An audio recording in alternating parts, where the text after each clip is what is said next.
जम्मू काश्मीर आतंकी હુમલામાં ભાવનગરના પિતા પુત્ર મિસિંગ છે। આતંકી હુમલા બાદ ભાવનગરના પિતા પુત્રનો કોઈ પતો નથી।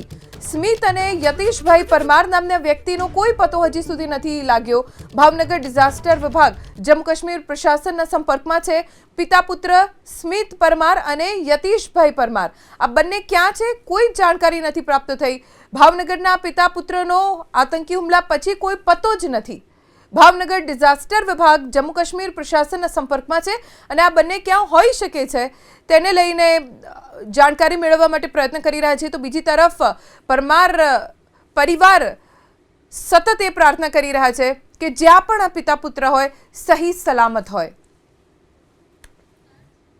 વધુ જાણકારી અમારા સંવાદદાતા પાર્થ પાસેથી પ્રાપ્ત કરીશું। પાર્થ, આ પિતા પુત્ર મિસિંગ છે, તેમના પરિવારજનો સાથે કોઈ વાતચીત થઈ છે ખરી?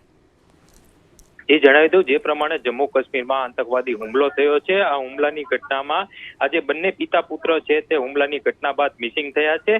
જોકે હાલ પરિવાર દ્વારા ભાવનગરનો ડિઝાસ્ટર વિભાગ છે તેમનો સંપર્ક સાધવામાં આવ્યો છે અને આ બંને જે પિતા પુત્ર છે તે ભાવનગર શહેરમાં રહે છે, જેમાં સ્મિત યતીશભાઈ પરમાર અને તેમના પિતા યતીશભાઈ પરમાર આ બંને મિસિંગ છે। અને આ જે યતીશભાઈ પરમાર છે તેઓ ભાવનગરમાં હેર આર્ટની દુકાન ચલાવે છે। જોકે સમગ્ર ઘટનાને લઈને પરિવાર પણ ચિંતિત બન્યું છે અને આ હુમલાની ઘટના બાદ બન્યા પછી આ જે બંને પિતા પુત્ર છે તેમનો ફોન પણ સ્વિચ ઓફ આવી રહ્યો છે અને હાલ આ જે પરિવાર છે તે ભાવનગરના તંત્રનો સંપર્ક સાધી અને આ જે મિસિંગ થયેલા પિતા પુત્રો છે અને પરિવારજનો છે તેમની શોધખોળ છે તે હાથ ધરી રહ્યું છે અને તેમની જાણકારી છે તે મેળવી રહ્યું છે, પરંતુ હજી સુધી તો કોઈ આ પિતા પુત્રનો જે મિસિંગ થયા છે તેમનો કોઈ અતોપતો લાગી શક્યો નથી।